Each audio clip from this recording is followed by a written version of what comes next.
family and friends. Habari ya leo. I'm so grateful and thankful that you can be able to join me.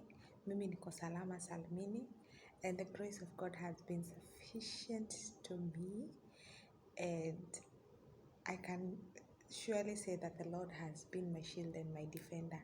So karibuni sana to all my family, to all my friends, wherever you are. Karibuni sana. Poleni, hii ni life ya Kadama. We call ourselves Kadama. You can be caught anywhere, bila makeup, bila Sunday best. Yes, so apparently this week tume travel, tuko in a different city. So yes, and I'm experiencing life here. So leo sitaki kuongelelea zile topics zenye tunasemanga today have a topic la. Nilipata a question in the middle of the week and somebody asked concerning the topic that we had, the topics that I have had the previous 3 weeks, and somebody was asking how should I be able to take care of an orphan? How should I be able to take care of a person who has been left by both parents? And I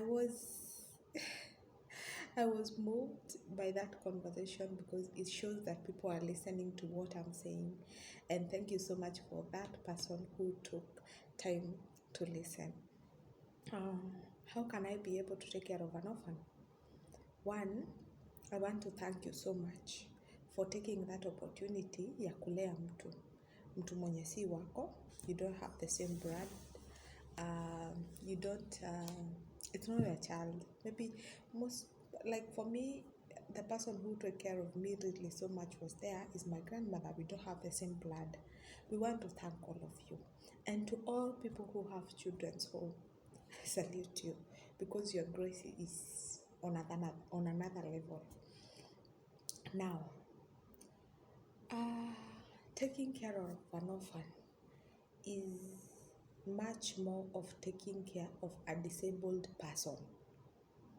Okay? Kuna mtu ako disabled and huwa anahitaji a lot of care and attention. This is how you take care of an orphan. Kwa sababu life yake kuna zile vitu zenye hana. Umeona? Life yake hana wazazi na hana support system kwa life yake. So you as a guardian, mwenye God amekuweka hapo so that you can become a guardian, that is your responsibility. Number one, you take care of the spirituality of this person. Make sure mtoto amejuana na Mungu. Make sure he has a relationship with God. Mfunze njia ya Mungu. That is the word of God. Teach the child the ways of the Lord, and when he grows up, he will not depart from it. Kitu ya pili,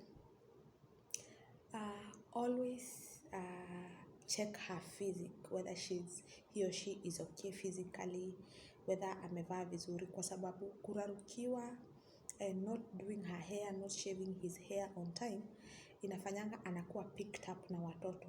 Wewe unakuanga umerarukiwa, mama yako alikufa ona vile unakaa. So make sure that physique yake inakaa vizuri.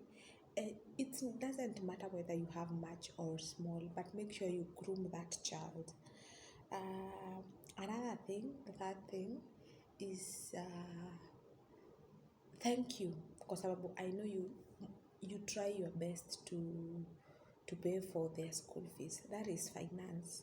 Thank you so much. You always try to take care of their whether they are fed good, they are taken care of in terms of clothing. That is grace on another level. And there is now what I mostly talk about, and that is emotion part.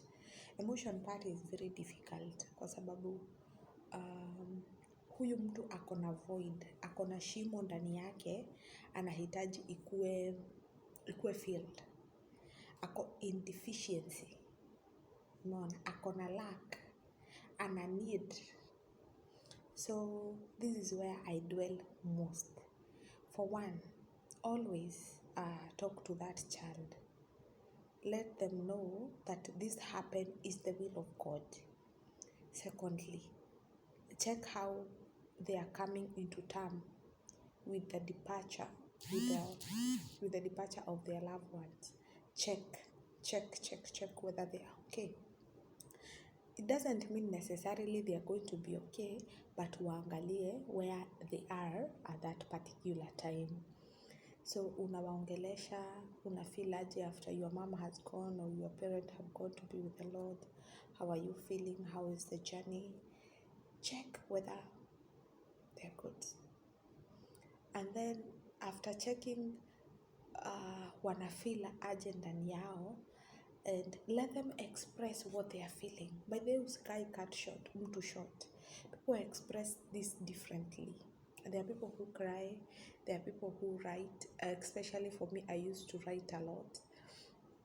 There are people, kuna watoto wengine, like my brother, they just become wild. They can't be able to control them.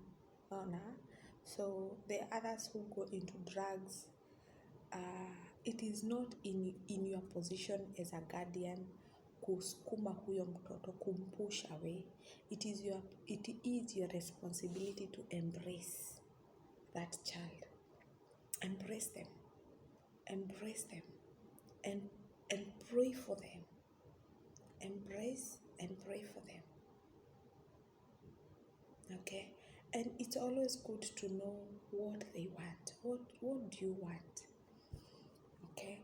If it's something that they want that is beyond you financially, let them know. Let them know that I cannot be able to provide for you because this is beyond me. Talk to them as the same way you will talk to your child. Let them know that you cannot be able to provide for them. Talk to them. If you ever come to a place where maybe he has gone to a very expensive school, let them know that you cannot be able to talk, communicate to them. And I want to thank every person who has taken this responsibility. It's a bigger task. Another thing, sisi tunakuanga watoto kama wale wengine. We are like your kids. We are like your brother's kids. So there is that point yenye huwa tunakosea. We are really out of place. Yeah? Tumekosea and you feel like you want to give up on us. Kindly don't give up on us. Okay? Don't. Because God placed you in our lives for a reason and a purpose. That's why you are called a guardian to guide us. For me, when I hepared shule, nilihepa shule, and there was no one really to call me into order. Hapa umekosea. There was no one. In fact, what people do is that they condemn you. Wanakurusha. Oyo ni aremire, toka. It is your duty and responsibility to call this person into order. Make them to be right. Know them, this is wrong, this is right. Talk to them as a guardian should talk to them. And protect this child as if it was your own. I'm sure if it is your child, huwezi kaa hapo kwa barabara ama kwa varanda na mama mwingine talking about your own child. This is like your own child. Don't sit down and discuss them. Don't sit down and discuss their shortcomings with other people. Itafanya self-esteem yao irudi chini. So try, and if somebody has wronged you, na mtu amekosea na ameenda out of control, always try to call them back to order, the same way you will do to your children, the same way you will discipline your children. Kindly discipline them. Me, when the last discipline I got was from my mom. That means the rest of the people who came into my life, I don't think hata kuna mtu mwenye alini discipline. Umeona? Discipline them as if they are your own. I don't even remember anyone disciplining my brother. Discipline them as if they are your own. Don't feel pity for them because they have lost parents. Hapana. Discipline them as if they are your own. Another thing I would want you to take to know. Umepewa majukumu na Mungu. You are not only doing this for the world and for this baby. No, it is for God.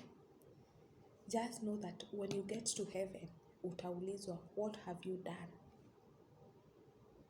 So, I don't know how to say this in English or in Swahili, but like Michelle Obama said, I will make Obama the president. Purpose to make this child great. Purpose to make this child fulfill the desires of their heart. Purpose to make this child fulfill their destiny. Fulfill what God created for them for. Purpose to do that. Purpose to push them, to push the way you would push your child. Purpose to push this child. Thank you so much. Ninawashukuru sana. May God bless you. And to all of you who have taken this difficult responsibility to take care of orphans, to take care of people who don't have parents and guardianship, may God bless you. And I salute you because this is nothing less but love. This is purely love. God bless you so much. Here from Dammam, Saudi Arabia. God bless you. Masalama.